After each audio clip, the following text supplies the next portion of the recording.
안녕하십니까. 김경원입니다. 오늘은 여러분들과 함께 맥실라리 오스티움의 페이턴시의 임상적인 의미에 대해서 살펴보는 시간을 갖도록 하겠습니다. 여러분들이 잘 아시다시피 저희들이 상악동은 부비동의 일종이고, 이 부비동은 사실은 환자에 따라서, 그 다음에 같은 환자에서도 좌우측에 따라서도 상당히 사이즈라든가 여러 가지 차이가 많이 나는 걸 아실 수가 있습니다. 그래서 이 부비동 중에 저희가 가장 큰 것이 맥실라리 사이너스, 즉 상악동이 될 것이고요.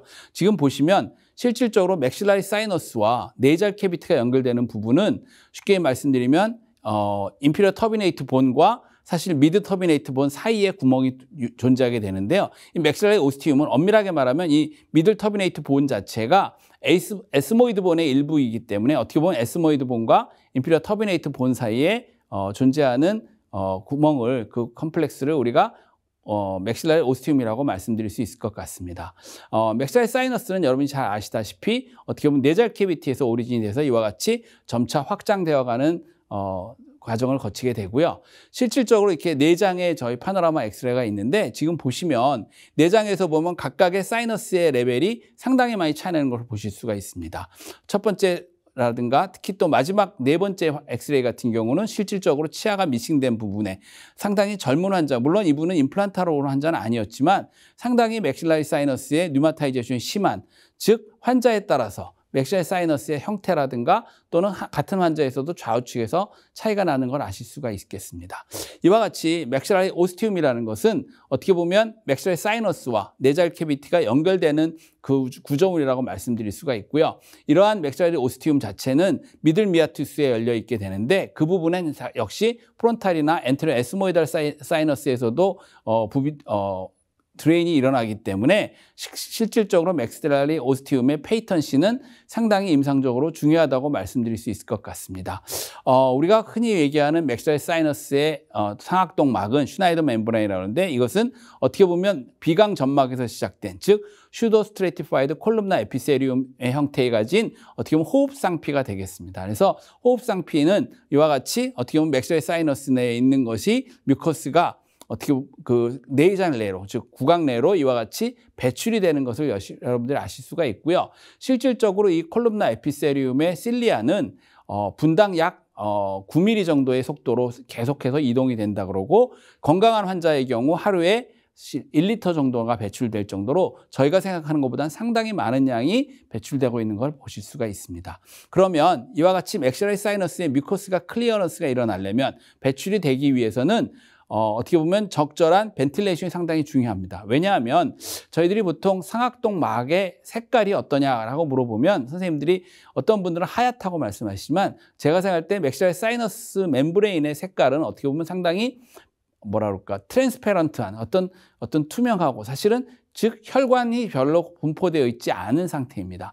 그 얘기는 뭐냐면 이 뮤코실리아리 트랜스포트 시스템 자체에는 상당히 많은 산소가 필요한데, 그 산소가 어떻게 보면 사이너스 내에 존재하는 사이너스 점막에 있는 블러드 베슬을 통해서는 거의 공급이 불가능하고, 실질적으로 결국은 사이너스 내에 있는 공기 중에서 산소의 공급이 일어나야 되고, 그 얘기는 즉 맥실라리 오스티움의 페이턴시 자체가 어떻게 보면 이와 같이 사이너스의 어떤 피지올로지를 유지하는 데 있어서, 즉 맥실라리 사이너스의 뮤코스의 클리어런스를 유지하는 데 있어서 가장 중요한 요소가 된다고 말씀드릴 수 있을 것 같습니다. 그 맥실라리 오스티움의 페이턴시에 대한 것을 임상 사진과 함께 살펴보도록 하겠습니다.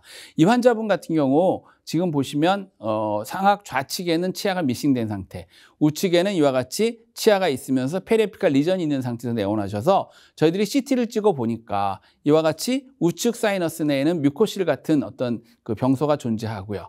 우리가 코로날 CT상에서 보시게 되면 실질적으로 우측 사이너스에 뭐가 차 있지만 어떤 맥실라리 오스티움 자체는 페이턴시가 잘 유지가 되고 있는, 즉 펑션이 잘 이루어지고 있는 상태라고 볼 수가 있습니다.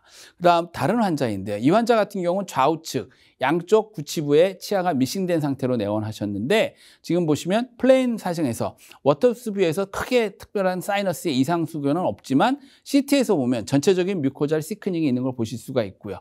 그리고 이와 같이 좌우측 사이너스에 전부 뮤코잘 시크닝이 있으면서 이와 같이 코로나 CT 뷰에서 보게 되면 맥실라리 오스티움 부위가 상당히 좀 막혀 있는, 그래서 이 환자분 같은 경우는 어떻게 보면 그 클리니컬하게 임상적인 환자의 증상을 물어보면 자주 코가 막힌다든가 이런 증상이 있는 것을 호소하는 걸 아실 수가 있겠습니다. 그래서 앞에서 보셨던 두 개의 케이스를 보시게 되면 저희가 파노라마상에서는 두 케이스에서 큰 차이를 못 느끼지만 실제로 저희가 CT의 코로나를 뷰에서 보게 되면 양쪽 그 맥실라리 오스티움의 페이턴시 부분이 확연하게 차이가 나는 것을 보실 수가 있겠습니다.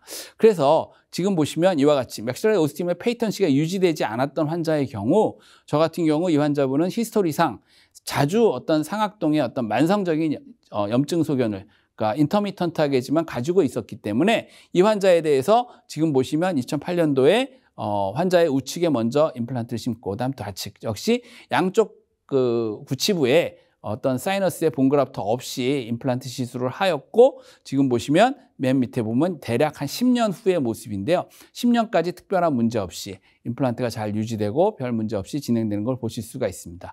즉 어떻게 보면 맥실라리 오스티움의 페이턴시가 유지되지 않은 케이스에서 뼈 이식 없이 시술해서 좀 더 양호한 결과를 얻지 않았나 생각을 가지고 있고요. 지금 보시면 임플란트에 페일하고 그다음에 맥실라리 오스티움의 페이턴시에 대한 임상 케이스를 가지고 좀 설명을 드려보겠습니다. 이 환자분 같은 경우 처음 내원할 당시에 치 컴플레인은 양쪽에 어떻게 보면 같이 사이너스 그라프트와 임플란트 시술을 했는데 처음에 환자분이 오신 이유는 우측에 있는 임플란트가 실패가 되면서 오르엔트랄 피스툴라가 뚫려 있는 그래서 저 구강 내로 뭔가 나온 것 같다는 걸 주소로 내원하셨는데요. 내원 당시에 제가 환자 히스토리를 쭉 체크하다 보니까 환자분이 물론 우측이 임플란트 실패가 원인이 돼서 왔지만 실제로 현재 사실은 좌측 사이너스 같은 경우 의리한 덜 페인과 함께 두통을 호소하고 있었습니다. 그래서 이 환자분 같은 경우 저희가 플레인 필름을 찍었을 때 이렇게 워터스 뷰에서 보면 좌측 사이너스 자체가 상당히 헤지니스가 증가되어 있는 그런 어떤 사이노사이티스 양상을 나타내고 있었고요. 이 환자의 분에게 사실은 저희가 항생제 처방을 통해서 한 2주 정도 팔로우업을 해봤지만 환자의 증상이 완화되지 않았고 CT를 찍었을 때 이와 같이 좌측 사이너스 내가 뭔가 꽉 차 있고 그다음에 맥실라리 오스티움 자체가 완전히 막혀 있는 그리고 사이너스 내에 이와 같이 그라프트 머티리얼이 좀 흩어져 있는 양상을 관찰할 수가 있었습니다. 예, 저희가 이 환자분 같은 경우는 그 이비인후과 의료에서 엔도스코픽 사이너스 서저리를 시행하였는데요.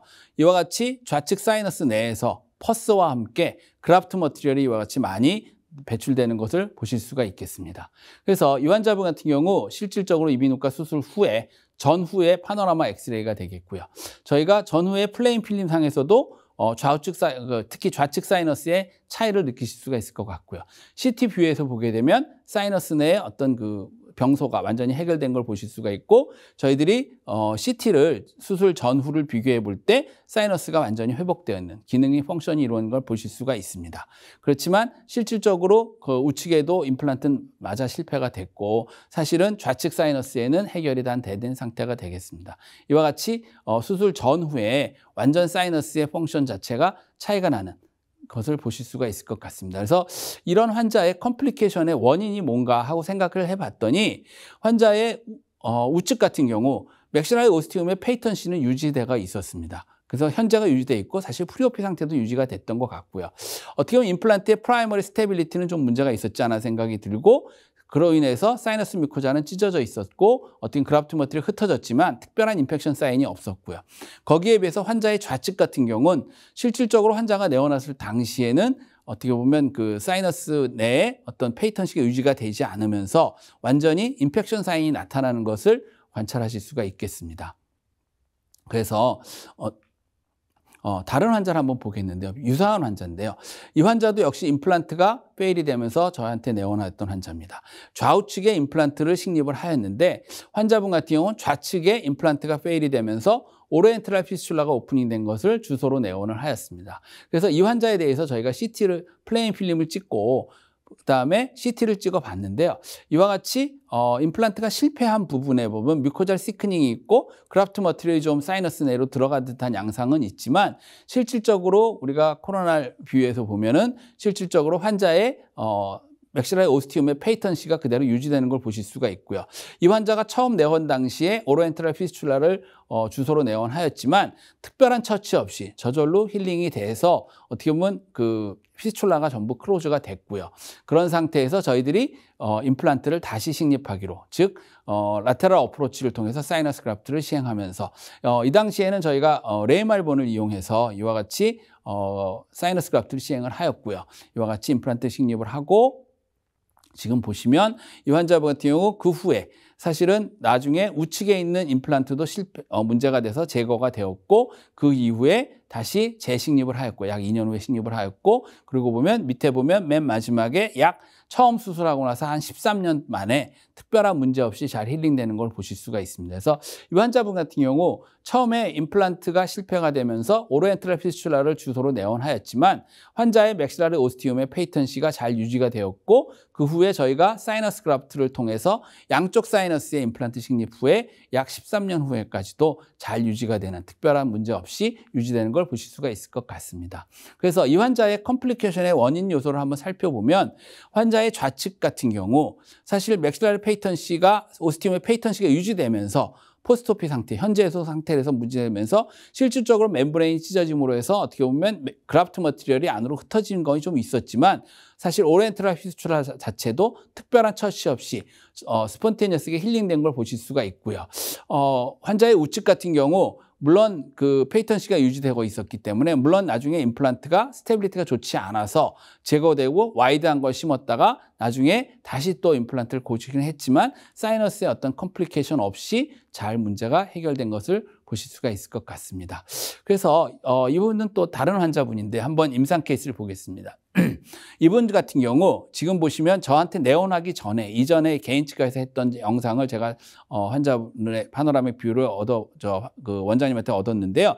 처음에 이와 같이 그 크레스탈 어프로치를 통해서 임플란트를 식립했다가 그 임플란트가 좀 4개월 후에 흔들리고 문제가 돼서 아주 와이드한 픽처를 심었습니다. 그랬지만 이 임플란트가 나중에 이와 같이 어떻게 보면 사이너스 내로 밀려 들어간 거죠. 그래서 원장님께서 임플란트를 제거를 하였는데 그 후에 오로엔트랄 피스출라가 계속 생기면서 어떻게 보면 환자분의 증상 자체가 상당히 인터미트했다고 합니다. 그러니까 어떻게 보면 사이너스에 오프닝이 생기면 퍼스 같은 게 디스차지 되면서 증상이 좀 완화됐다가 또 그렇지 않고 거기 부분이 막히면 좀 냄새도 나는 것 같고 또 디스컴포트가 지속되고, 그래서 저희 병원으로 의뢰가 됐던 환자인데요. 지금 보시면 저희 병원 내원할 당시의 파노라마 엑스레이 상태입니다.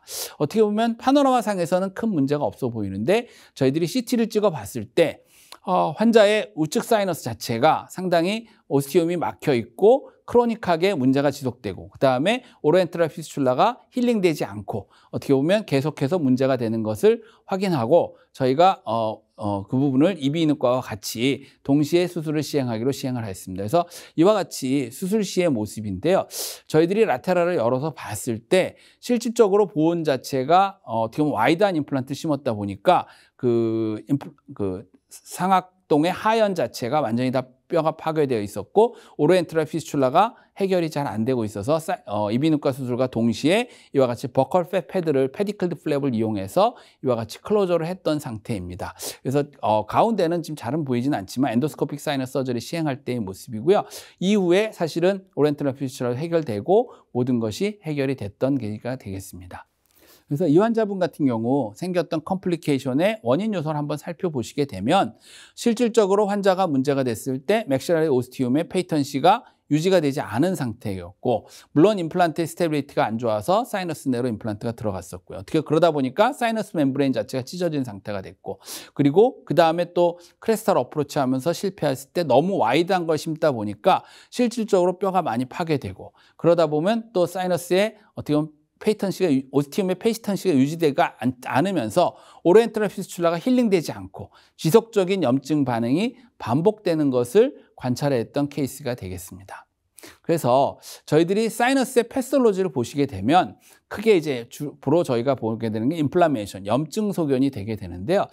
그 외에도 뭐 시스틱 컨디션이라든가 어떤 뭐 네오플라즘 이런 것도 있겠지만 실질적으로 전에 미씨의 책에서도 보게 되면 실질적으로 저희가 사이너스의 이밸류에이션에 있어서 파노라마만으로는 좀 부족한 것 같습니다. 그래서 사이너스에 어떤 특별한 증상이 없는 환자에서도 CT 스캔을 통해서 이밸류에이션 했을 때 패솔로지 컨디션이 약 30%에서 관찰된다 하는 소견도 있습니다. 그래서 실질적으로 저희들이 일반적으로 사이너사이티스 같은 염증 소견과 연관됐을 때는 대부분의 환자들이 크로닉한 디지즈 상태이기 때문에 이와 같이 헤데이크부터 다양한 상태의 어떻게 보면 그 임상 증상을 가지고 있기 때문에 어떻게 보면 그 환자의 임상 증상에 대한 정확한 히스토리 테이킹이 상당히 중요하다고 할 수 있겠습니다. 다음 환자를 보면서 한번 조금 생각을 해보겠는데, 이 환자분은 51세 남자 환자분인데요. 저희 병원에 내원 당시에 어떻게 보면 그 익스트랙션 소켓, 즉 16번 치아를 발치한 부분에 오르엔트럴 피스툴라가 생기면서 사실은 캔서가 의심된다. 저절로 힐링이 잘 안 된다. 그래서 저한테 의뢰가 됐던 환자입니다. 그래서 이런 경우에 환자의 과거력에 대한 히스토리 테이킹은 굉장히 중요한 것 같습니다. 그래서 제가 자세히 물어보다 보니까 환자분의 히스토리를 보시게 되면 환자분이 우측 안면 부위의 불편감 내지는 통증과 함께, 의리한 통증과 함께 어떤 그 불편함은 거의 수개월 동안 지속돼 왔습니다. 그러면서 그 원인이 주로 치아가 아프다고 생각했기 때문에 치과를 계속 내원하였었고요. 그래서 약 한 달 전에 개인치과에서 14번 치아를 발치를 했습니다. 근데 그 후에도 증상이 지속되자 약 1주 전에 환자분이 그 같은 치과에서 16번 치아를 발치를 했는데요. 그 후에 그 부분에서 자꾸 블리딩이 되고 힐링이 제대로 되지 않아서 그 근처에 있는 종합병원에 가서 응급처치를 받았습니다. 블리딩 컨트롤을 하고 그 다음에 그 당시에 그 뮤코자를 당겨서 완전히 봉합을 하였는데, 오렌트럴 피스툴라가 생긴 걸 봉합을 하였는데 그 후에 그 상처 부위가 스폰테니어스하게 럽처되면서 지금 보시면 클리니컬 포토상에서 상당히 운드가 지저분한 걸 보실 수 있습니다. 그래서 그 환자분에 대해서 그 아마 개인 그 종합병원에서 캔서가 의심된다 하고 의뢰가 돼서 저한테 환자분이 리포드 갔던 환자가 되겠습니다. 근데 쭉 케이스를 쭉 지켜보시다 보면 상당히 환자분이 통증을 호소하고 있고, 즉 우측 안면 부위에 통증을 호소하고 있었고 수개월 동안 지속되었고, 어떻게 보면 치과 치료만을 위해서 치아를 2번이나 14번과 16번 치아를 발치를 하고 그 후에 발치화가 제대로 힐링되지 않은 모습으로 인해서 캔서가 의심된다고 의뢰됐던 환자인데요. 플레인 엑스레이 상에서는 뭐 사실 파노라마 상에서 특별한 소견을 찾기가 좀 어렵습니다. 그런 상황에서 저희가 CT를 찍어 봤더니 지금 보시면 CT 내에 보면 우측 사이너스 내가 상당히 뭔가 꽉 차 있고요. 가운데 에어가 보이는 것은 어떻게 보면 오르엔트럴 피스툴라가 인해서 아래쪽으로 리키지가 되면서 빠진 상태고, 실제로 사이너스 내에는 뭔가 꽉 차 있는 양상입니다. 그래서 환자분이 내원 당시의 주소는 어떻게 보면 오르엔트럴 피스툴라가 힐링되지 않는다. 그리고 그러한 부분을 주소로 내원하였지만 CT에서 볼 때 제가 볼 때는 이것은 어떻게 보면 그 사이너스 내의 펑션이 제대로 이루어지지 않는 맥실라리 오스티움의 페이턴시가 유지되지 않아서 나타나는 어떻게 보면 사이너사이티스의 증상. 그래서 이러한 경우에 실질적으로 저희가 아래쪽에, 즉 오르엔트럴 피스툴라만 클로즈 한다 그래서 그 운드가 힐링되지는 않을 것 같습니다. 그래서 이렇게 본다 그럴 때 저희가 상악동에 대한 수술을 시행하는 데 있어서 맥실라리 사이너스의 펑션이 유지되는 그런 데 있어서는 결국 맥실라리 오스티움의 페이턴시가 가장 중요한 요소가 될 거라고 예상이 되고요. 이러한 맥실라리 오스티움의 페이턴시를 저희가 술 전에, 즉 프리오피 상태에서 정확하게 이밸류에이션을 하신다면 여러분들이 저희가 사이너스 서저리를 할 때 보다 안전하게 정확한 어떤 좋은 결과를 얻을 수 있지 않을까 생각이 듭니다. 그래서 제가 볼 때 저희가 이제 사이너스에 그라프트를 하든가 했을 때 인펙션이 발생하는 경우가 있을 텐데요. 이러한 경우에 어떤 식으로 해야 될지를, 처치해야 될지를 제가 조금 말씀을 드리겠습니다. 그래서 맥실 사이너스 그라프트 후에 어떤 인펙션 사인이 나타난다면 당연히 항생제 처방은 하셔야 될 것 같고요. 그런다 그럴 때 우선은 맥실 사이너스의 정확한 이밸류에이션, 이것은 사실은 저희가 플레인 필름 파노라마만으로는 해결이 안 될 것 같고요.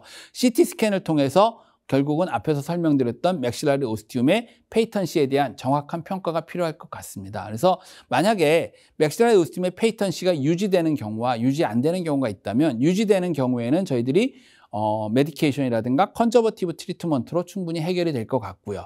거기에 비해서 맥실라리 오스티움의 페이턴시가 유지가 안 되는 경우에는 필요하다면 ENT 컨설트가 필요할 수도 있고요. 보다 맥실라리 오스티움의 페이턴시를 유지시켜주고 그 다음에 사이너스의 펑션을 유지시켜 준다면 보다 적극적으로 메디케이션이라든가 컨저버티브 트리트먼트로 해결이 되지 않을까 생각이 듭니다. 그래서 제가 오늘 말씀드린 거는 어떻게 보면 몇 개의 임상 증례를 통해서 어디가 저희들이 맥스라리 사이너스에 대한 시술을 시행할 때 CT 스캔을 통한 맥스라리 오스티움의 페이턴시 여부에 따라서 그 치료 결과가 좀 달라지는 것을 여러분들에게 몇 개 대표적인 걸 보여드렸는데요.